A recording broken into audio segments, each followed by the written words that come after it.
Welcome dear aspirants. నేను మీ doctor Srihari Kakarla, senior geography faculty, RC Reddy, సైద్ shine India, Krishna Pradeep 21st century IAS, ఇలా చాలా ఇన్స్టిట్యూషన్స్లో నేను వర్క్ చేస్తున్నాను. ఈ విషయం మీకు తెలుసు. సో ఏపీపీఎస్సి రీసెంట్గా అనౌన్స్ చేసినటువంటి కొత్త సిలబస్ గురించి ఈ ఒక షార్ట్ వీడియో చేయాలి అని అనుకున్నాను.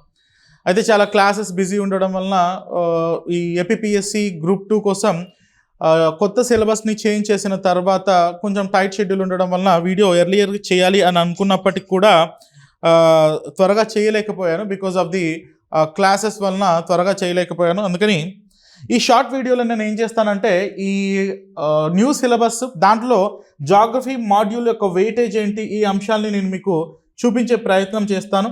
సో స్క్రీనింగ్ టెస్ట్లో ఉన్నటువంటి జాగ్రఫీ 30 మార్క్స్కి ఉన్నటువంటి జాగ్రఫీ పోర్షన్కి ఏ బుక్స్ చదవాలి, ఆ సిలబస్ని ఎలా అర్థం చేసుకోవాలి.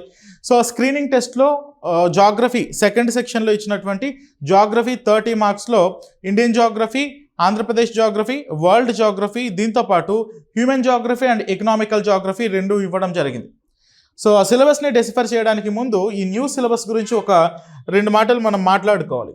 సో విషయం ఏంటంటే చాలా గొప్ప విషయం అనే చెప్పచ్చు. గొప్ప విషయం అంటే అభ్యర్థుల పరంగా తీసుకుంటే అది గొప్ప విషయం అనే దానికంటే కూడా స్టూడెంట్స్కి కొంచెం మారిన సిలబస్లో కొంచెం అర్థం చేసుకోవడానికి కొంచెం ఇబ్బంది పట్టచ్చు. కానీ బట్ ఈ screening test and mains test అని చెప్పి 2 పెట్టడం జరిగింది, మనకు తెలుసు ఆ విషయం. సో స్క్రీనింగ్ టెస్ట్ అన్నది ఒకటే పేపర్ ఉంటుంది. స్క్రీనింగ్ టెస్ట్ 150 మార్క్స్కి. ఈ 150 మార్క్స్లో Indian history, geography, social issues, quant and reasoning, current affairs, ఇలా 5 సెక్షన్స్ ఇచ్చారు. ఎవ్రీ సెక్షన్లో 30 మార్క్స్ ఇవ్వడం జరిగింది. సో అలా 5 సెక్షన్స్ ఇంటూ 30 మార్క్స్ 150 మార్క్స్కి స్క్రీనింగ్ టెస్ట్ ఉంటుంది. స్క్రీనింగ్ టెస్ట్లో ఎవరైతే బాగా పర్ఫామ్ చేస్తారో, స్క్రీనింగ్ టెస్ట్లో ఎవరైతే కట్ ఆఫ్ మార్క్స్ని రీచ్ అవుతారో వాళ్ళు మాత్రమే మెయిన్స్కి ఎలిజిబుల్ అవుతారు అన్న విషయం మనకి ఇక్కడ తెలుసు. అదర్వైజ్ స్క్రీనింగ్ టెస్ట్ పెట్టాల్సిన అవసరమే లేదు. సో ఎవరైతే స్క్రీనింగ్ టెస్ట్లో ఆ కట్ ఆఫ్ మార్క్స్ ఎంత వస్తాయో ప్రస్తుతానికి యాజ్ ఆఫ్ నౌ తెలియదు. సో ఆ స్క్రీనింగ్ టెస్ట్లో ఎవరైతే క్వాలిఫై అవుతారో వాళ్ళు మెయిన్స్కి ఎలిజిబుల్ అవుతారు. మెయిన్స్లో మనకు Andhra Pradesh history, polity and economy and science and technology 75 marks వెయిటేజ్లో ఉన్నాయి. 2 పేపర్స్ ఉంటాయి. అయితే దీంట్లో స్క్రీనింగ్ టెస్ట్ అన్నది ఎంత ఇంపార్టెంట్ అంటే స్క్రీనింగ్ టెస్ట్ క్వాలిఫై అయితేనే మనం మెయిన్స్కి ఎలిజిబుల్ అవుతాం. అందుకని నార్మల్గా అందరు చేసినట్టు ముందు మెయిన్స్ చదివేద్దాం, మెయిన్స్ అంతా అయిపోయిన తర్వాత స్క్రీనింగ్ టెస్ట్కి వద్దాం, ఇది తప్పు ప్రాసెస్. స్క్రీనింగ్ టెస్ట్లో మీరు స్ట్రాంగ్గా ఉండడం అన్నది ఫస్ట్ డే నుండి, కొత్త సిలబస్ ఇచ్చినప్పటి నుండి చేయాల్సినటువంటి పని. ఎందుకంటే screening test is most important కదా. మెయిన్స్కి వెళ్ళాలంటే ఆ తర్వాత కాంపిటీషన్ని మీరు అధిగమిస్తారా లేదా అన్నది పక్కన పెడితే ముందైతే ఈ స్టేజ్ దాటాలి కదా. ఈ స్టేజ్ దాటాలి అంటే దీంట్లో మీరు స్ట్రాంగ్ హోల్డ్ ఉండాలి. ఇంకొక విషయం, స్క్రీనింగ్ టెస్ట్లో మీరు స్ట్రాంగ్గా ఉండడం వలన మెయిన్స్ 2 పేపర్స్లో ఉన్న సిలబస్లో మీరు చాలా దృఢంగా అర్థం చేసుకోవడానికి వీలవుతుంది. అందుకని స్క్రీనింగ్ టెస్ట్ పెట్టారు, అది ఒక శుభ పరిణామమే. So it was a good indication. మనం దాన్ని ఒక పాజిటివ్ వేలో తీసుకోవచ్చు. సో ఇంతకుముందు ఏంటంటే ర్యాండమ్గా జనరల్ స్టడీస్ పేపర్ 1లో 13 సెక్షన్స్ ఉండేవి. ఈ 13 సెక్షన్స్లో ఎక్కడి నుండి క్వశ్చన్స్ షూట్ చేస్తారు, ఎక్కడి నుండి వస్తాయి, ఎంత వెయిటేజ్ ఉంటుందని తెలిసేది కాదు. సో జాగ్రఫీలో 13 క్వశ్చన్స్ వచ్చేవి, కొన్నిసార్లు 7 వచ్చేవి, కొన్నిసార్లు 19 వచ్చేవి. సో ఇలా రకరకాలుగా ర్యాండమ్గా వచ్చేవన్నమాట. కానీ ఇప్పుడు ఒక సెక్షన్ కంప్లీట్గా జాగ్రఫీకి 30 మార్క్స్ సెక్షన్ ఇవ్వడం వల్ల ఏమైందంటే ఆ 30 మార్కులు ఎటు తిరిగినా జాగ్రఫీలోంచి రావాలి అన్న విషయం మనకు స్పష్టంగా తెలుస్తుంది. అయితే దీంట్లో కొంతమంది ఇంకొక వెరైటీ కూడా చెప్తున్నారు. ఏంటంటే ఇండియన్ జాగ్రఫీ తీసుకున్నాం అనుకోండి. ఫర్ ఎగ్జాంపుల్ మనం ఇక్కడ ఇండియన్ జాగ్రఫీ అని తీసుకుంటే ఇండియన్ జాగ్రఫీలో 3 సెక్షన్స్ ఇచ్చారు కాబట్టి general and physical geography, economic geography of India and Andhra Pradesh, human geography of India and Andhra Pradesh అని 3 సెక్షన్లు ఇచ్చారు. కాబట్టి ప్రతి సెక్షన్లో నుండి 10 మార్క్స్ వస్తాయా అని అంటే కొంతమంది ఏమంటున్నారంటే అలా రావు, మొత్తం 30 మార్కులు యూనిట్ 1లో నుంచి రావచ్చు, 30 యూనిట్ 2 కావచ్చు, యూనిట్ 3 కావచ్చు అని చెప్పి అంటున్నారు. కానీ అది ఆ ట్రెండ్ లేదు. అది చెప్పడానికి గల ఆలోచన ఎందుకు వచ్చింది అంటే రీసెంట్గా తెలంగాణ గ్రూప్ 1 మెయిన్స్లో ఇచ్చినటువంటి సిలబస్లో మెయిన్స్ ప్యాటర్న్లో ఏం చెప్పారంటే యూనిట్లో నుండి ఫస్ట్ యూనిట్లో నుండి ఫస్ట్ క్వశ్చన్ రావాలని ఏం లేదు. ఫస్ట్ క్వశ్చన్ ఏ యూనిట్లో 5th యూనిట్లో నుంచి కూడా రావచ్చు అని కొన్ని మార్పులు చేసింది తెలంగాణ గ్రూప్ 1 కమిషన్. ఆ తెలంగాణ గ్రూప్ 1 కమిషన్ చేసినటువంటి ఆ మార్పులు ఏపీకి కూడా వర్తిస్తాయేమో అని అనుకుంటున్నారు, కానీ అలాంటి ట్రెండ్ ఏం లేదు. ఒరిజినల్గా అంటే క్వశ్చన్ నెంబర్స్ షిఫిల్ అవ్వచ్చు, కానీ యూనిట్ వైజ్ వెయిటేజ్ ఉండొచ్చు. యూనిట్ ఇక్కడ ఈ economic geography of India and ఆంధ్రప్రదేశ్లో నుండి క్వశ్చన్ మనకు 31వ క్వశ్చన్గా ఇక్కడ రావచ్చు. ఫస్టే దీనిలో నుండి క్వశ్చన్స్ రావచ్చు, అండ్ దీనిలో నుండి క్వశ్చన్స్ లాస్ట్లో రావచ్చు. యూనిట్ వైజ్గా షఫిల్డ్ క్వశ్చన్స్ వస్తాయేమో, కానీ ఎకనామిక్ జాగ్రఫీకి 10 మార్కులు అంటే ఎగ్జాక్ట్గా 10 మార్కులు అని చెప్పలేం, కానీ కొంచెం అటు ఇటుగా ఒక 7 to 11, 12 మార్జిన్లో అటు ఇటుగా మారచ్చు. అంటే దీనిలో నుండి ఒక 7, దీనిలో నుండి ఒక 7, దీనిలో నుండి ఒక 7 ఖచ్చితంగా ఎక్స్పెక్ట్ చేసిన 21 క్వశ్చన్స్ పైన మిగతా 9 క్వశ్చన్స్ ఏదో ఒక దానిలో నుండి రావచ్చు. అంటే నేనేమంటున్నానంటే ఖచ్చితంగా ఒక యూనిట్కి 10 మార్క్స్ అని వెయిటేజ్ కాకపోయినా ఉన్న ఆ కనీసం బ్యాలెన్స్ని 10 మార్క్స్ కాకపోయినా కనీసం 7 to 12, ఎక్కువ వస్తే 12, తక్కువ వస్తే 7 వరకు కనీస బ్యాలెన్స్, ఆ జనరలైజ్డ్ బ్యాలెన్స్ అన్న మెయింటైన్ చేస్తుంది కమిషన్ అని నా అభిప్రాయం. ఎందుకంటే గతంలో కూడా అలాంటి ట్రెండ్ ఏం లేదు, ఈసారి కూడా అలాంటి ట్రెండ్ ఏమీ ఉండదు అని నా అభిప్రాయం.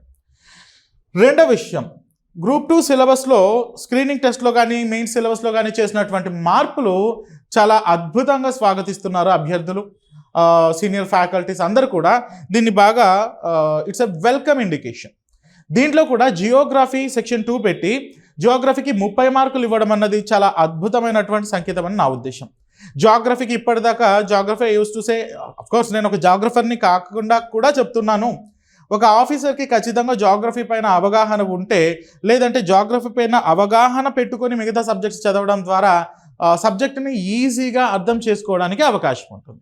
కాబట్టి జియోగ్రఫీకి 30 మార్క్స్ ఇవ్వడం అన్నది ఒక శుభ పరిణామం. Geography is mother of all sciences. So జియోగ్రఫీకి అలా ఇవ్వడం, ఇది జియోగ్రఫీకి 30 మార్కులు వెయిటేజ్ ఇవ్వడం అనేది జియోగ్రఫీకి ఇచ్చిన రెస్పెక్ట్గా మనం భావిస్తున్నాం.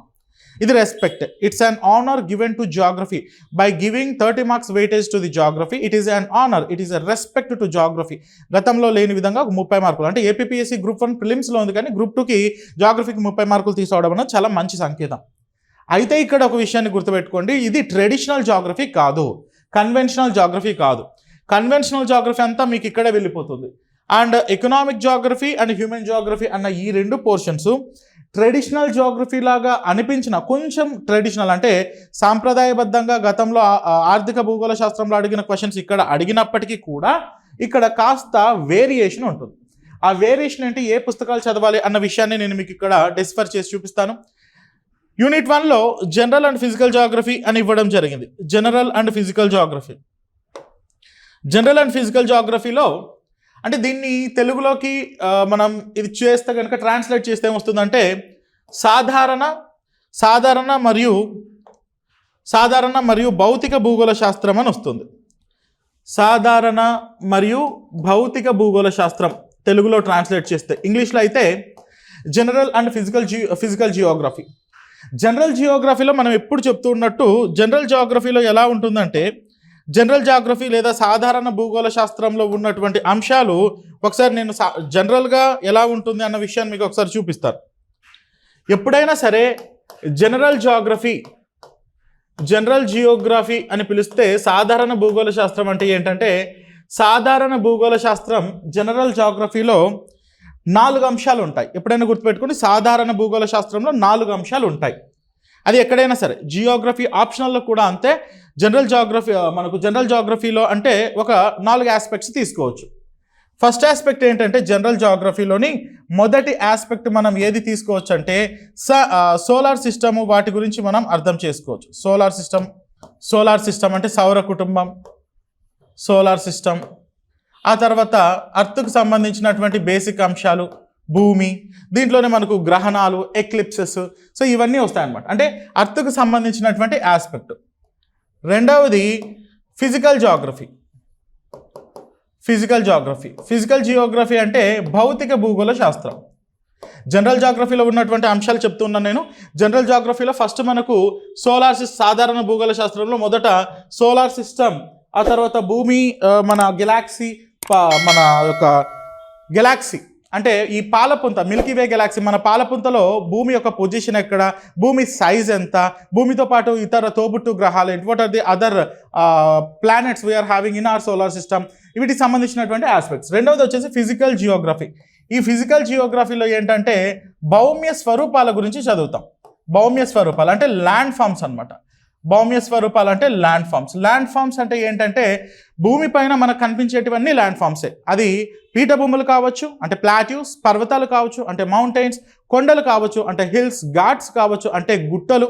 సో కొండలు, పర్వతాలు, గుట్టలు, దిబ్బలు, పీఠభూములు, మైదానాలు, mountains, plateaus, plains, ghats, hills, hillocks ఇవన్నీ కూడా భౌమ్య స్వరూపాలు. ఈ భౌమ్య స్వరూపాల గురించి చదువుకోవడం అన్నది ఈ ఫిజికల్ జియోగ్రఫీ. మూడవది క్లైమెటాలజీ. క్లైమెటాలజీ అని అంటాం. క్లైమెటాలజీ అంటే శీతోష్ణ స్థితి శాస్త్రం. క్లైమెటాలజీ అంటే శీతోష్ణ స్థితి శాస్త్రం. సో ఈ క్లైమెటాలజీ లేదా శీతోష్ణ స్థితి శాస్త్రంలో ఏమొస్తుందంటే స్ట్రక్చర్ ఆఫ్ అట్మాస్ఫియర్ అంటే వాతావరణ నిర్మాణం. స్ట్రక్చర్ ట్రోపోస్ఫియర్, స్ట్రాటోస్ఫియర్, మీసోస్ఫియర్, ఐనోస్ఫియర్, ఎక్సోస్ఫియర్ అని మనం చదివాం కదా. సో నార్మల్గా చదువుతూ ఉంటాం కదా. దాంట్లో మళ్ళీ కాంపోజిషన్, ఆక్సిజన్ ఎంత పర్సెంటేజ్లో ఉంది, నైట్రోజన్ ఎంత, దానిలో టెంపరేచర్ వేరియేషన్స్ ఎలా ఉన్నాయి అంటే వాతావరణంలోని ఉష్ణోగ్రత వ్యత్యాసాలు.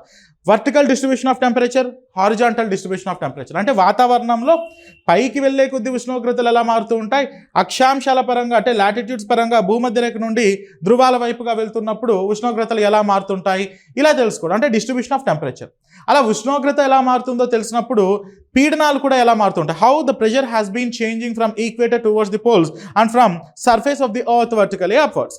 సో ఇలా ప్రెషర్ గురించి కూడా మనం చదువుతాం. అంటే టెంపరేచర్ మరియు ప్రెషర్ అంటే ఉష్ణోగ్రత మరియు పీడనం గురించి క్లైమెటాలజీలో చదువుతాం. వీటితో పాటు ప్రెషర్ బెల్ట్స్, పీడన మేఖలలతో పాటు పవనాలు, winds, distribution of the winds.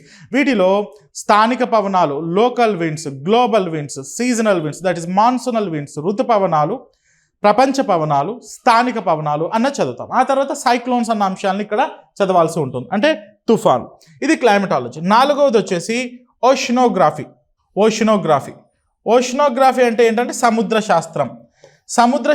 సముద్రాలు ఎక్కడెక్కడ ఉన్నాయి, సముద్రాల్లో ఉన్నటువంటి ముఖ్యాంశాలు ఏంటి, సముద్ర భూతల స్వరూపాలు ఏంటి, what are the different types of landforms we see on the bottom floor of the ocean or ocean bottom topography అని పిలుస్తాం. ఈ ఓషన్ బాటమ్ టోపోగ్రఫీ అంటే లోపల సముద్రంలో ఎలాగ ఉన్నాయి మైదానాలని చదవడం. ఆ తర్వాత సముద్ర జలాల కదలిక. సముద్ర జలాల కదలిక అంటే సముద్ర జలాలు ఒక స్థానం నుండి ఇంకొక స్థానం వరకు, ఒక ప్లేస్ నుండి ఇంకో ప్లేస్ వరకు ఒక ప్రాపర్ డైరెక్షన్లో కదులుతూ వెళ్తుంటాయి. We call it at tides. ఎప్పుడు చెప్తుంటా నేను టైడ్స్ చాలా ఇంపార్టెంట్ ఏరియా అని. సో ఓషనోగ్రఫీ అంటే అది. ఆ తర్వాత ఫిఫ్త్ వన్ ఎకనామిక్ జియోగ్రఫీ. ఆర్థిక భూగోళ శాస్త్రం. ఆరవది economic Geography and sixth one biogeography, జీవ భూగోళ శాస్త్రం. And seventh one human Geography, మానవ భూగోళ శాస్త్రం. ఇవి మామూలుగా మనకు జియోగ్రఫీలో ఉన్నటువంటి అంశాలు. జాగ్రఫీ ఆప్షనల్ స్టూడెంట్స్కి జాగ్రఫీలో ఇప్పుడు మనకి 30 మార్క్స్ సిలబస్లో ఇచ్చిన సిలబస్ అంతా సింపుల్ సిలబస్ ఏం కాదు. ఇది జాగ్రఫీ ఆప్షనల్ చెప్పే అంటే జాగ్రఫీలో కోర్ కమాండ్. ఇప్పుడు నేను జాగ్రఫీ ఆప్షనల్ చెప్తున్నాను. సివిల్ సర్వీసెస్కి ఇండియా వైడ్గా ఢిల్లీ, చెన్నై, నాగాలాండ్, బెంగళూరు ఇలా రకరకాల ప్లేసెస్ నేను జాగ్రఫీ ఆప్షనల్ లెవెల్లో సివిల్ సర్వీసెస్ వాళ్ళకి జనరల్ స్టడీస్ ప్రిలిమ్స్ అండ్ మెయిన్స్లో చెప్తున్నాను కాబట్టి నాకు ఈ అవగాహన ఉండడం వల్ల చెప్తున్నాను. నార్మల్గా చెప్పే బయట దొరికే పుస్తకాలు తీసుకొని చదివితే మాత్రం ఖచ్చితంగా ఇబ్బంది పడతారు. నాకు తెలుసు సివిల్ సర్వీసెస్ ప్రిలిమ్స్లో హ్యూమన్ జియోగ్రఫీలో నుండి ఎలాంటి క్వశ్చన్స్ షూట్ చేస్తారు. టైప్స్ ఆఫ్ సెటిల్మెంట్స్, ఆవాసాల పద్ధతి, రెక్టాంగులర్ సెటిల్మెంట్స్, రెక్టాంగులర్ లేదంటే వృత్తాకార ఆవాసాలు భారతదేశంలో ఏ ప్రాంతంలో కనిపిస్తాయని అడుగుతారు. Circular settlements can be generally seen in which of the following places, Ladakh, Shillong, Shimla and Dehradun ఇలా అడుగుతూ ఉంటారు. సో ఇలాంటివి ఏంటంటే ఇండియాలో సెటిల్మెంట్స్ ఎలా ఉన్నాయి, ఆవాసాలు ఎక్కడెక్కడ ఉన్నాయి, ప్రజలు ఎలా ఇల్లులు కట్టుకుంటూ ఉంటారు. సో ఇలాంటివి వస్తాయి, కోర్ ఎలిమెంట్స్ వస్తాయన్నమాట. హ్యూమన్ జియోగ్రఫీ అంటే అదే. వాళ్ళ వృత్తులు ఏంటి, వాళ్ళ లక్షణాలు ఏంటి, ఎందుకు వాళ్ళు ఎదురు కట్నాలు ఇచ్చి పెళ్లి చేసుకుంటారు, ఇవన్నీ మళ్ళీ ఆంథ్రోపోలాజికల్ ఎలిమెంట్స్, సోషియోలాజికల్ ఎలిమెంట్స్ ఇవన్నీ వస్తాయి. అవన్నీ నేను మీకు చూపిస్తాను. సో ఇలా జనరల్ జియోగ్రఫీ అంటే ఇన్ని ఉంటాయి. వీటిల్లో మనకు ఎకనామిక్ జియోగ్రఫీ అన్నది ఇండియా అండ్ ఏపీ పరంగా మాత్రమే ఉంది. Human geography India and AP పరంగానే ఉంది. బయోజియోగ్రఫీ అన్నది లేదు. We don't have biogeography. Human Geography ఉంది. అది కూడా ఏంటి, ప్రపంచ హ్యూమన్ జియోగ్రఫీ, ప్రపంచ మానవ భూగోళ శాస్త్రం కాదు. భారత మరియు ఆంధ్రప్రదేశ్ భూగోళ శాస్త్రం, India and Andhra Pradesh human geography only. Economic geography ఉంది, India and Andhra Pradesh economic geography. మరి ఇవి వరల్డ్కి సంబంధించి కూడా ఉన్నాయి. Solar system, physical geography, climatology, oceanography అన్నది ఇండియాకి సంబంధించిందా పాకిస్తాన్ సంబంధించిందా అన్నది కాదు. ఇవి జనరల్ ఆస్పెక్ట్స్ అన్నమాట. ఏ దేశానికైనా, ఏ రాష్ట్రానికైనా, ఏ జిల్లాకైనా సంబంధించినటువంటి అంశాలు. అందుకని వీటి గురించి మాట్లాడుతున్నప్పుడు ఇండియాకు లేదా ఇండియన్ ఫిజికల్ జాగ్రఫీ ఉందా, ఇండియన్ ఎకనామిక్ ఇండియన్ ఓషనోగ్రఫీ ఉందా, ఇండియన్ క్లైమటాలజీ ఉందా అన్న ఆస్పెక్ట్ మనకు రాదు. సో ఇవన్నీ సాధారణంగా మనం చదివే ఆస్పెక్ట్సే. ఎకనామిక్ జాగ్రఫీ మాత్రమే మనం ఇండియా అండ్ ఏపీ కంటెక్స్లో ఉంది. Economic geography and human geography India and Andhra Pradesh కంటెక్స్లో ఉంది. ఇవన్నీ సిలబస్లో ఎలా పెట్టారో ఇప్పుడు చూడండి. ఇప్పుడు సిలబస్ మీకు పూర్తి స్థాయిలో అర్థమవుతుంది. ఇక్కడ ఏమి ఇచ్చారు అంటే జనరల్ అండ్ ఫిజికల్ జాగ్రఫీ అని ఇచ్చారు. దీంట్లో ఇందాక నేను చెప్పాను చూడండి, earth in our solar system అంటే చూడడానికి అలా ఉన్నా సరే అదేమీ అంత సింపుల్గా ఏమి ఉండదు. Earth in our solar system అంటే మన సౌర కుటుంబంలో భూమి యొక్క పొజిషన్ ఏంటి అని దాని అర్థం. What the position of the earth in our solar system అంటే కేవలం సౌర కుటుంబంలో ఎర్త్ యొక్క పొజిషన్తో పాటు సౌర కుటుంబంలో భూమి ఎక్కడ ఉంది అంటే దాని అర్థం ఏంటంటే దీనికి సంబంధించి మనం యూనివర్స్ చూడాల్సి ఉంటుంది. యూనివర్స్ అంటే విశ్వం, యూనివర్స్లో ఉన్నటువంటి ఇతర ఆస్పెక్ట్స్ అంటే దీంట్లో బ్లాక్ హోల్స్, ఆ తర్వాత విశ్వం ఆవిర్భావానికి, యూనివర్స్ ఆరిజిన్కి సంబంధించినటువంటి థీరీస్, వీటిలో బిగ్ బ్యాంగ్ నుండి మొదలవుతుంది. అలా బిగ్ బ్యాంగ్ నుండి మొదలు పెట్టుకొని మనం డిఫరెంట్ కీవర్డ్స్ చదువుకుంటూ వస్తాం. అంటే ఏంటంటే ఆస్ట్రానామికల్ యూనిట్, లైట్ ఇయర్స్, కాంతి సంవత్సరాలు, ఆస్ట్రానామికల్ యూనిట్స్, ఇలా రకరకాలు చదువుకుంటూ వచ్చి అప్పుడు మనకు పాలపుంత, మిల్కీవే గెలాక్సీ, దాంట్లో భూమి చుట్టూ ఉన్నటువంటి ఇతర గ్రహాలు అని earth in our solar system అక్కడి దాకా తీసుకొని వస్తాం. ఆ తర్వాత భూమి లోపల ఇక్కడ నుండి మనకేం మొదలవుతుంది అంటే ఇక్కడ నుండి మనకు ఫిజికల్ జియోగ్రఫీ మొదలవుతుంది. ఇది జనరల్ జియోగ్రఫీలోని మొదటి aspect solar system, earth and solar system అంటే జనరల్ జాగ్రఫీలోని మొదటి ఆస్పెక్ట్. ఇప్పుడు జనరల్ జాగ్రఫీలోని రెండో ఆస్పెక్ట్ ఇందాక నేను చెప్పినట్టు ఫిజికల్ జాగ్రఫీ ఉంది కదా, ఆ ఫిజికల్ జాగ్రఫీ ఇక్కడ నుండి మొదలవుతుంది. ఇంటీరియర్ ఆఫ్ ది ఎర్త్ అంటే భూమి అంతర్నిర్మాణము. ఇంటీరియర్ ఆఫ్ ది ఎర్త్ చదివిన తర్వాత అప్పుడు మనం ఇందాక చెప్పాను కదా landforms and their features అంటే భౌమ్య స్వరూపాలు, భూమి పైన ఉన్నటువంటి మౌంటైన్స్, వాటి గురించి, సో వాటి లక్షణాలు ఎక్కడెక్కడ ఉన్నాయి. ఆ తర్వాత ఇక్కడ నుండి క్లైమటాలజీ థర్డ్ సెక్షన్ మొదలవుతుంది. ఇది జనరల్ జాగ్రఫీలో సోలార్ సిస్టమ్ అన్నది ఫస్ట్ సెక్షన్ అని మనం ఫీల్ అవ్వచ్చు. Physical geography interior of the earth, landforms అన్నది సెకండ్ యూనిట్ అని ఫీల్ అంటే ఫస్ట్ యూనిట్లోనే సెగ్మెంట్స్. క్లైమటాలజీ అనేది థర్డ్ సెక్షన్గా ఫీల్ అవ్వచ్చు. So structure and composition of atmosphere అంటే వాతావరణం యొక్క నిర్మాణము అండ్ సంఘటనము అని అంటాం, స్ట్రక్చర్ అండ్ కంపోజిషన్. ఆ తర్వాత ఇక్కడ నుండి ఓషనోగ్రఫీ ఫోర్త్ సెక్షన్ అని చెప్పచ్చు. ఇందాక నేను చెప్పాను కదా సముద్ర శాస్త్రం, ఓషనోగ్రఫీ. సో ఈ ఓషనోగ్రఫీలో మనకి ఏమేమి ఉన్నాయి మళ్ళీ టైడ్స్, ఇందాక నేను చెప్పాను కదా సముద్రాల గురించి చదివిన తర్వాత టైడ్స్, వేవ్స్, కరెంట్స్, సముద్ర ప్రవాహాలు, పోటుపాటులు, తరంగాలు అన్నమాట. టైడ్స్ అంటే పోటుపాట్లు, వేవ్స్ అంటే తరంగాలు, కరెంట్స్ అంటే ప్రవాహాలు. సో ఇలా ఓషన్స్ గురించి చదువుతాం. ఇక్కడికి జనరల్ జాగ్రఫీ అండ్ ఓషనోగ్రఫీ ఇవన్నీ ఎండ్ అయిపోయాయి. సో ఫస్ట్ ఇందాక నేను చూపించినటువంటి segment solar system, landforms, physical geography, climatology శీతోష్ణ స్థితి, సముద్ర శాస్త్రం. ఇక్కడ నుండి ఇండియా అండ్ ఆంధ్రప్రదేశ్ యొక్క ఫిజికల్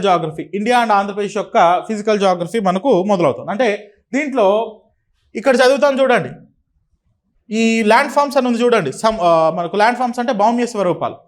మేజర్ ల్యాండ్ ఫార్మ్స్ అని ఫిజికల్ జాగ్రఫీలో చదివాం కదా, కొండలు అని చదివాము. భారతదేశంలో కొండలేంటి, ఆంధ్రప్రదేశ్లో కొండలేంటి, గుట్టలు అని చదివాం. ఆంధ్రప్రదేశ్లో గుట్టలేంటి, భారతదేశంలో గుట్టలేంటి. అక్కడ ప్లెయిన్స్ అని చదువుతాం, మైదానాలు అని చదువుతాం. ఇక్కడ ల్యాండ్ ఫార్మ్స్ అని ఉంది కదా, landforms and their features, అక్కడ ప్లెయిన్స్ అని చదువుతాం. ఇండియాలో ప్లెయిన్స్ గురించి చదువుతాం అంటే గంగా బ్రహ్మపుత్ర ప్లెయిన్స్. ఆంధ్రప్రదేశ్లో ప్లెయిన్స్ గురించి చదువుతాం అంటే ఈస్ట్ కోస్టల్ ప్లెయిన్స్ అంటే ఆంధ్రప్రదేశ్లో ఉన్నటువంటి తూర్పు తీర మైదానాలు. తిరుపతి జిల్లా నుండి శ్రీకాకుళం జిల్లా వరకు మనకు విస్తరించి ఉన్నటువంటి మైదానాలు, తూర్పు తీరంలో ఉన్నటువంటి మైదానాల గురించి చదువుతూ ఉంటాం. అంటే ఏవైతే మనం ఇక్కడ ల్యాండ్ ఫార్మ్స్ అని చదివామో అవన్నీ ఇండియా అండ్ ఆంధ్రప్రదేశ్కి మళ్ళీ ఇక్కడ ఆపాదిస్తూ ఉంటాం. అలా major physiographical features of India and Andhra Pradesh. ఆ తర్వాత క్లైమేట్, నార్మల్గా క్లైమేట్ని చదివాం. మరి ఇండియాలో క్లైమేట్ ఎలా ఉంటుంది, Indian climate. And drainage system, నదీ వ్యవస్థ, ఇవన్నీ ట్రెడిషనల్ అనమాట. ఇండియన్ అండ్ ఆంధ్రప్రదేశ్ జాగ్రఫీలో మనకు మేజర్ ల్యాండ్ ఫామ్స్ అంటే Indian physiographical divisions, Himalayan mountains వస్తాయి. వీటిలో Ganga Brahmaputra plains, peninsular plateau, తూర్పు తీర మరియు పశ్చిమ తీర మైదానాలు, దీవులు. వీటితో పాటు భారతదేశంలో ఉన్నటువంటి శీతోష్ణ స్థితి, భారతదేశంలో ఉన్నటువంటి నదీ వ్యవస్థ అండ్ భారతదేశంలో ఉన్నటువంటి నేలలు, సాయిల్స్ అండ్ వెజిటేషన్ అంటే భారతదేశంలో ఉన్నటువంటి నేలలు అండ్ భారతదేశంలో ఉన్నటువంటి ఉద్భిజ సంపద అంటే భారతదేశం సింపుల్గా చెప్పాలంటే భారతదేశంలో ఉన్నటువంటి అడవులు అని అనుకోండి. సో ఇక్కడ landforms, climate, rivers, landform, climate, rivers అంటే భౌమ్య స్వరూపాలు, శీతోష్ణ స్థితి, నదులు, నేలలు, అడవులు మాత్రమే ఇక్కడ చదువుతాం. ఫారెస్ట్ అండ్ వెజిటేషన్ అన్నది ఇక్కడ, సాయిల్స్, ఫారెస్ట్, వెజిటేషన్ ఇక్కడ చదువుతాం. ఆ తర్వాత natural hazards and disaster management అని ఉంది. ఇది ర్యాండమ్గా మధ్యలో తీసుకొని వచ్చి పెట్టారు, దీనికి ఒక లింక్ లేదు. సో ఇదంతా ఏదో చెప్పాలి కాబట్టి చెప్పినట్టుగా పెట్టారు. ఈ natural hazards and disaster management అన్నది ఇక్కడ నుండి తీసేసి మనం సపరేట్గా పెడతాం. Natural hazards and disaster management అనేది సపరేట్గా పెడతాను. అది మీకు సపరేట్గా వీడియో, దానిపైన కొన్ని వీడియోస్ సపరేట్గా చేస్తాను. సో ఇది ఇప్పటిదాకా మనం చదివిన ఈ పార్ట్ అంతా కూడా ట్రెడిషనల్ జాగ్రఫీ. ఇది ఎవరైనా చెప్తారు. ఈవెన్ కొంతమంది కానిస్టేబుల్స్కి చెప్పేవాళ్ళు కూడా దానికి చెప్పడం పైన వీడియోస్ అవి చేస్తున్నారు. అందరికీ డ్యూ రెస్పెక్ట్, వారందరికీ పెద్దలు అందరికీ తగు గౌరవంతో నేను చెప్తున్నాను. కానిస్టేబుల్స్కి చెప్పినట్లుగా ఫ్యాక్చువల్ చెబుతూ కొట్టేసుకుంటూ వెళ్తే కష్టం అవుతుంది. హ్యూమన్ జాగ్రఫీ, ఎకనామికల్ జాగ్రఫీలో కోర్ అండర్స్టాండింగ్ ఉండాలి. దయచేసి GC Leong, Savinder Singh sir లాంటి బుక్స్ మీరు చదవండి. ఒకసారి చదివి ఆ కోర్ ఎలిమెంట్స్ని పట్టుకోండి. ఎన్సీఆర్టీలో క్లాస్ 12లో అవి మీకు వీడియోలో పరంగా నేను మీకు చెప్తాను, కానీ అలా చెప్పే వాళ్ళ కోసం చెప్తున్నాను. దయచేసి అలా చెప్పి కానిస్టేబుల్లో లాగా భారతదేశంలో అత్యధిక హ్యూమన్ జాగ్రఫీ అంటే మనుషులు కాబట్టి మనుషులు అంటే సెన్సెస్ అంటే ఇండియాలో అత్యధిక జనసాంద్రత ఉన్నటువంటి రాష్ట్రం ఏంటి అని చెప్పి అలా వదిలేద్దండి. అది చాలా నష్టపోతారు స్టూడెంట్స్, అభ్యర్థులు. ఎందుకంటే ఆంధ్రప్రదేశ్లో చాలా రోజుల నుంచి వెయిట్ చేసిన తర్వాత వచ్చే నోటిఫికేషన్ ఇది. మనం చాలా ప్రెస్టీజియస్గా తీసుకోవాలి. అందులోనూ జాగ్రఫీ మీకు బలంగా ఉంటే మిగతావి ఇండియన్ హిస్టరీ ఇవన్నీ ఇండియన్ హిస్టరీ కానీ ఇతర సబ్జెక్ట్స్ కానీ మేనేజబుల్గా చూడొచ్చు కొంచెం. కానీ జాగ్రఫీ చాలా టెక్నికల్గా ఇచ్చారు, సిలబస్లో మార్పులు చాలా కఠినంగా ఉన్నాయి. అందుకని దీనికి కొంచెం స్పెషల్ శ్రద్ధ అవసరము అని నా అభిప్రాయం. తర్వాత ఇదంతా అయిపోయిన తర్వాత economic geography of India and Andhra Pradesh, ఇది గుర్తుపెట్టుకోండి. ఎకనామిక్ జాగ్రఫీ ఆఫ్ వరల్డ్ కాదు, ఎకనామిక్ జాగ్రఫీ ఆఫ్ వరల్డ్ అంటే ఆఫ్రికాలో ఉన్న మైన్స్ గురించి మనం చూడాల్సి ఉండేది, రష్యాలో పండించే పంటల గురించి చూడాల్సి ఉండదు, జపాన్లో ఉన్నటువంటి ఆటోమొబైల్ ఇండస్ట్రీ గురించి చూడాల్సి ఉంటుంది. కానీ economic geography of India and Andhra Pradesh only అంటే భారతదేశం మరియు ఆంధ్రప్రదేశ్ యొక్క ఆర్థిక భూగోళ శాస్త్రం మాత్రమే. దీంట్లో సాధారణంగా మనకుండే న్యాచురల్ రిసోర్సెస్ అంటే సహజ సిద్ధంగా మనకు లభించే వనరులు, అంటే సహజ వనరులు, ప్రకృతి వనరులు అని దాని అర్థం. ఈ సహజ వనరుల్లో ఏముంటాయి? ఖనిజాలు ఉంటాయి, మైన్స్ ఉంటాయి, మినరల్స్ ఉంటాయి, నదులు ఉంటాయి, నదుల్లో చేపలు ఉంటాయి, సముద్రాలు ఉంటాయి, సముద్రాల్లో చేపలు ఉంటాయి, వాటిలో ఖనిజాలు ఉంటాయి. అలా మనకు ఉన్నటువంటి వనరులు, సహజ వనరులు అండ్ దే డిస్ట్రిబ్యూషన్ ఎక్కడెక్కడ ఉన్నాయి. భారతదేశంలో మినరల్ మ్యాప్ ఒకటి తీసుకుంటాం మనం, Indian mineralogical distribution or mineral map of India.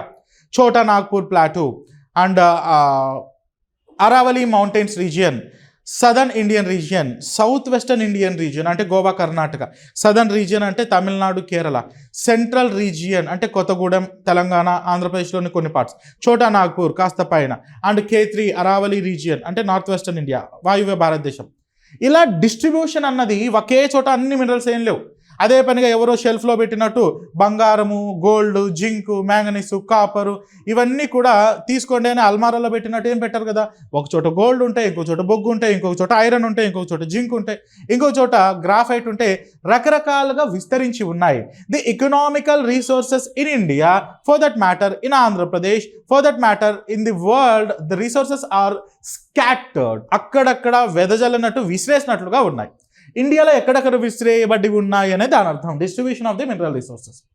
ఇది అయిపోయిన తర్వాత అంటే distribution of the mineral resources అయిపోయిందంటే దీని అర్థం ఏంటంటే మినరల్స్ అన్న చాప్టర్ని కంప్లీట్ చేసాం. ఆ తర్వాత ప్రైమరీ సెక్టర్, ఇక్కడ మామూలుగా ఏం రావాలంటే ఫస్ట్ అగ్రికల్చర్ వచ్చి ఆ తర్వాత సెకండరీ సెక్టర్ రావాల్సి ఉంటుంది. కానీ ఇక్కడ అగ్రికల్చర్ అని తర్వాత ఇచ్చారు, no problem. Agriculture and agro based activities, వ్యవసాయము మరియు వ్యవసాయ అనుబంధ కార్యకలాపాలు అని, చేపలు పట్టడం, తేనెటీగల పెంపకం, సో ఇలాంటి agro based or allied activities అన్నమాట. పశు పోషణ, పందుల పెంపకం, కోళ్ళ పెంపకం, పట్టుపురుగుల పెంపకం, తేనెటీగల పెంపకం, ఇలాంటివన్నీ కూడా ఇక్కడ వస్తాయి. సో అలా దాని తర్వాత అంటే agriculture primary sector and natural resources, ఇది కూడా ప్రైమరీ సెక్టార్లోకి తీసుకుంటాం.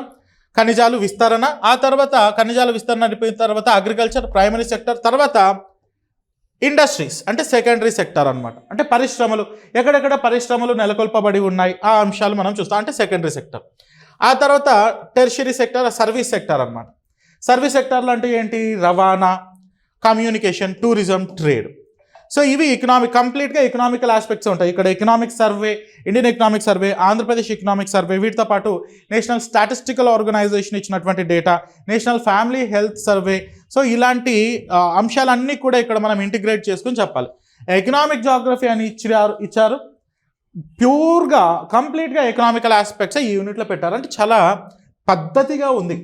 సిలబస్ వాస్ట్, సిలబస్ అన్నది కొంచెం అంటే హై లెవెల్లో ఇచ్చారు. నా ఉద్దేశంలో చిన్న మాటలు చెప్పాలి అంటే జాగ్రఫీ ఆప్షనల్ సిలబస్లో దాదాపుగా 25 to 30% సిలబస్ ఇచ్చారు.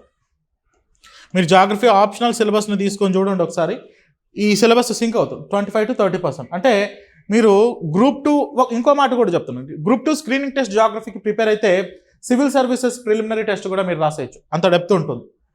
సో ఆ డెప్త్ నాకు అలవాటే కాబట్టి నేను మీకు అది ఇచ్చుకుంటూ పోతూ ఉంటాను. ఇక్కడ ఎకనామిక్ జాగ్రఫీ అయిపోయింది. థర్డ్ పార్ట్లో human geography of India and Andhra Pradesh, మానవ భూగోళ శాస్త్రం. మానవ భూగోళ శాస్త్రం అంటే గుర్తుపెట్టుకోండి, ఇంతకుముందు జస్ట్ హ్యూమన్ జాగ్రఫీ అనే పదం మనం వినలేదు. హ్యూమన్ జాగ్రఫీకి బదులుగా పాపులేషన్ అని ఇచ్చేవాళ్ళు, లాస్ట్ యూనిట్ ఇచ్చేవారు. ఏ జాగ్రఫీ బుక్ తీసుకున్నా లాస్ట్లో పాపులేషన్ అని ఇచ్చేవాళ్ళు. పాపులేషన్ కాదు, హ్యూమన్ జియోగ్రఫీ. హ్యూమన్ జియోగ్రఫీకి పాపులేషన్ తేడా ఉందా అంటే స్పష్టంగా ఉంది, అది క్లాసెస్ చెప్తున్నప్పుడు చెప్తాను. హ్యూమన్ జియోగ్రఫీలో ప్యాటర్న్స్ ఆఫ్ మైగ్రేషన్స్ వస్తాయి. అసలు first of all human development, మానవ అభివృద్ధి. హ్యూమన్ డెవలప్మెంట్ అంటే హ్యూమన్ ఎవల్యూషన్ కాదు, గుర్తుపెట్టుకోండి. హ్యూమన్ ఎవల్యూషన్ అంటే రామాపిథికస్, ఆస్ట్రలోపిథికస్, నియాండ్రథల్ మ్యాన్, సో మనకున్నటువంటి పూర్వ ఆది మానవుల నుండి హోమోసేపియన్స్ తయారైనంత వరకు వచ్చినటువంటి ఎవల్యూషన్ కాదు, పరిణామ క్రమం కాదు. హ్యూమన్ డెవలప్మెంట్ అంటే ఏంటి? It's a progress in qualitative terms. అంటే జీవనంలో నాణ్యత పెరగడాన్ని డెవలప్మెంట్ అని అంటారు. సో ఆ నాణ్యత పెరుగుతుందా లేదా? హ్యూమన్ డెవలప్మెంట్ ఇండెక్స్, ఎకానమీ గురించి మళ్ళీ ఇక్కడ చదవాల్సి వస్తుంది. హ్యూమన్ డెవలప్మెంట్ ఇండెక్స్ రిపోర్ట్స్ కానీ ఇవన్నీ చదవాల్సి వస్తుంది. అలా హ్యూమన్ డెవలప్మెంట్ అయిన తర్వాత డెమోగ్రాఫిక్స్, అంటే ఇక్కడ జనాభా లక్షణాలు, పాపులేషన్ ఎలా పెరుగుతుంది, పాపులేషన్ ఎలా తగ్గుతుంది, ఎంతమంది పెరుగుతున్నారు, ఎంతమంది చచ్చిపోతున్నారు, భారతదేశంలో జనాభా ఎలా పెరిగింది, ఏ సంవత్సరంలో పెరిగింది, ఎందుకు పెరిగింది, ఇప్పుడు ఎందుకు పెరగట్లేదు, ఇలాంటి అంశాలన్నీ ఇక్కడ చూడాల్సి ఉంటుంది. ఆ తర్వాత ఇది భారతదేశం మరియు ఆంధ్రప్రదేశ్ రెండు చూడాల్సి ఉంటుంది. ఆ తర్వాత అర్బనైజేషన్, పట్టణీకరణ. అర్బనైజేషన్ అంటే ఏంటి, పట్టణం అంటే ఏంటి ముందు తెలుసుకోవాలి. అర్బనైజేషన్ అంటే what do you mean by an urban area అన్న విషయం తెలుసుకోవాలి. అలా తెలుసుకున్న తర్వాత అర్బనైజేషన్ ట్రెండ్స్ ఎలా మారుతూ వచ్చారో. గతంలో అయితే at the time of independence the population in India are 85% of the Indian population are rural, గ్రామీణ జనాభా అనమాట. ఇప్పుడు జనాభా అన్నది దాదాపుగా 35% పట్టణ జనాభా ఉన్నారు, అంటే 65% గ్రామీణ జనాభా ఉన్నారు. పట్టణాల్లో నివసించే వాళ్ళు బాగా పెరిగిపోయారు. The population living in urban areas are drastically increased and the urbanisation is also very rapidly growing. ఎందుకు అలా జరిగింది, ఆ ట్రెండ్స్ ఏంటి అన్న విషయం మనం చూడాల్సి ఉంటుంది. ఆ తర్వాత మైగ్రేషన్, వలస.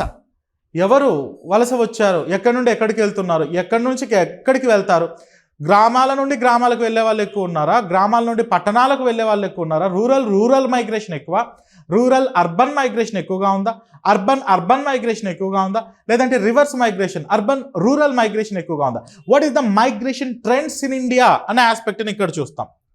అదే ఆంధ్రప్రదేశ్లో కూడా. అంటే రేషియల్, భారతదేశంలో ఉన్నటువంటి జాతులు మనకు తెలుసు కదా.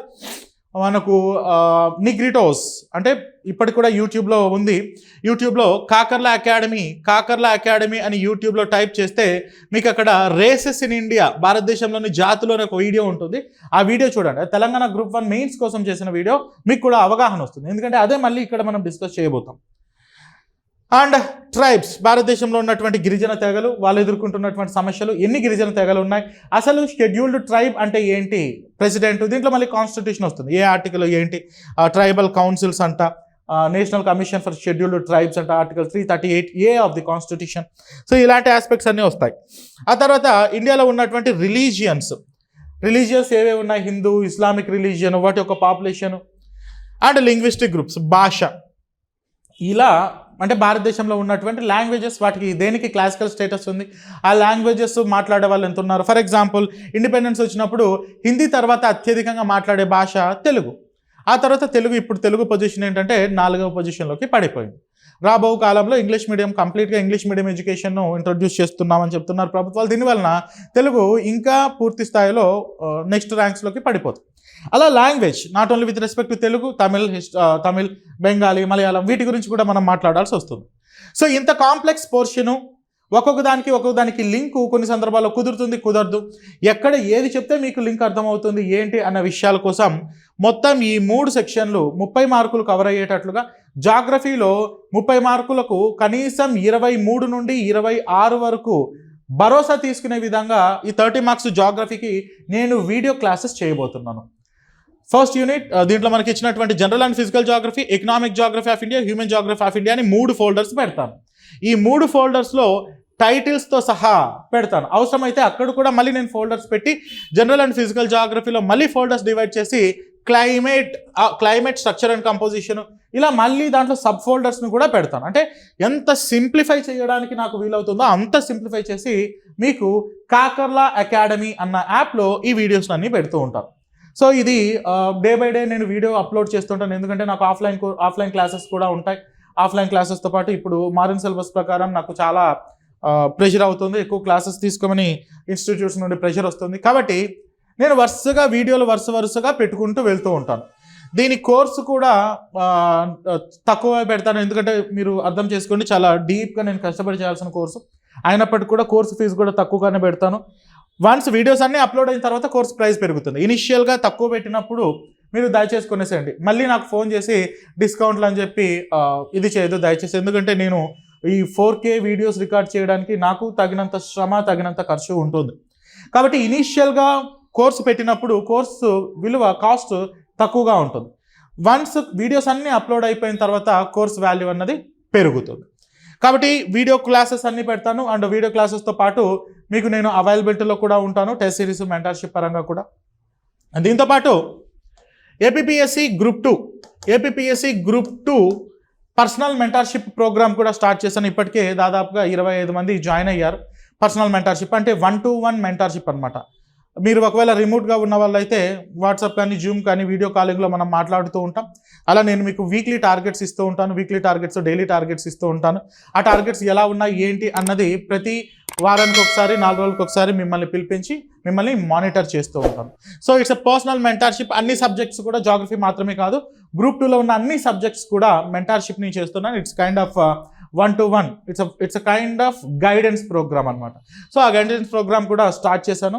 అవసరం ఉంది అంటే I need a guidance, I need a specialized treatment, I need a special kind of instructions by an experienced faculty అనుకున్న వాళ్ళు, both English and Telugu medium, whatever the matter, I'm very good at English as well as Telugu మరియు English 2 భాషలపైన నాకు అనర్గళమైన పట్టు ఉంది. కాబట్టి both media వాళ్ళు కూడా ఈ మెంటర్షిప్ని తీసుకునే ప్రయత్నం చేయొచ్చు. సో కాకర్లా అకాడమీ అనే యాప్ని ఇప్పుడే డౌన్లోడ్ చేసుకోండి. ఈ కాకర్లా అకాడమీ అనే యాప్లో ఈ వీడియో కోర్సెస్ అన్నవి అవైలబిలిటీలోకి తీసుకొని వస్తాను. యూట్యూబ్లో కూడా మీరు కాకర్లా అకాడమీ అని కొడుతూనే నా ఛానల్ వస్తుంది, నా ఫోటో కూడా ఉంటుంది మీకు అక్కడ. ఆ యూట్యూబ్ ఛానల్ని సబ్స్క్రైబ్ చేయండి, ఎందుకంటే నేను చాలా వీడియోస్ అప్పుడప్పుడు ఫ్రీగా పెడుతూ ఉంటాను. ఆ ఫ్రీ వీడియోస్ సంబంధించినటువంటి అలర్ట్స్ మీకు రావాలంటే ఆ యూట్యూబ్ ఛానల్ని దయచేసి సబ్స్క్రైబ్ చేయండి. అండ్ దీనికి సంబంధించిన video courses, mentorship, test series గురించి ఇప్పుడే కాకర్లా అకాడమీ అన్న యాప్ని డౌన్లోడ్ చేసుకోండి. క్రింద యూట్యూబ్ డిస్క్రిప్షన్లో, వీడియో క్రింద ఉన్నటువంటి ఆ డిస్క్రిప్షన్లో ఈ లింక్ పెడతాను మీకు, డౌన్లోడ్ కాకర్లా అకాడమీ. ఆ కాకర్లా అకాడమీ యాప్ లింక్ కూడా పెడతాను. ఇంకొక ముఖ్యమైన విషయం కూడా ఏంటంటే, ఈ స్క్రీనింగ్ టెస్ట్ పైన అవగాహన క్రియేట్ చేయడం కోసం, స్టూడెంట్స్కి అవగాహన క్రియేట్ చేయడం కోసం APPSC group 2 screening test forum, group 2 screening test forum అనే ఒక టెలిగ్రామ్ ఛానల్ని క్రియేట్ చేశాను. APSC group 2 screening test forum అనే ఒక టెలిగ్రామ్ ఛానల్. ఆ టెలిగ్రామ్ ఛానల్ లింక్ కూడా క్రింద డిస్క్రిప్షన్లో ఇస్తాను. టెలిగ్రామ్ ఛానల్ లింక్తో పాటు కాకర్లస్ జాగ్రఫీ క్లాసెస్ అని ఇంకొక టెలిగ్రామ్ ఛానల్ కూడా ఉంది. దాంట్లో జాగ్రఫీకి సంబంధించిన అన్ని ఆస్పెక్ట్స్ అండ్ స్క్రీనింగ్ టెస్ట్కి సంబంధించినటువంటి 2 లింకులు కూడా నేను క్రింద డిస్క్రిప్షన్లో ఇస్తాను. దాంతోపాటు యాప్ లింక్ కూడా ఇస్తాను. దాంతోపాటు ఈ యొక్క పేజ్ని డౌన్లోడ్ చేసుకోవడం కోసం కూడా క్రింద లింక్ ఇస్తాను. ఓకే, సో ఇందాక చెప్పినట్టు నార్మల్ జాగ్రఫీ లాగా అనిపించినా సరే కోర్ ఎలిమెంట్స్ ఉన్నాయి. ఈ 30 మార్కుల కోసం అయితే ఖచ్చితంగా నేను చెప్పగలను, ఒక స్పెషలైజ్డ్ జాగ్రఫీ ప్రొఫెషనల్ చెబితేనే ఇది వర్కౌట్ అవుతుంది. So my video courses will be helpful for you. So దీన్ని వినియోగించుకొని మీరు మ్యాక్సిమం లబ్ధి పొందాలి. సో ఏవైనా డౌట్స్ ఉంటే మీరు ఈ నెంబర్కి కాల్ చేయండి. 9346265766 9346265766 అనే ఈ నెంబర్కి మీరు ఫోన్ చేయొచ్చు. కాకర్లా అకాడమీ అనే యాప్ని ఇప్పుడే డౌన్లోడ్ చేసుకోండి. Okay, I wish you very all the best. Thank you.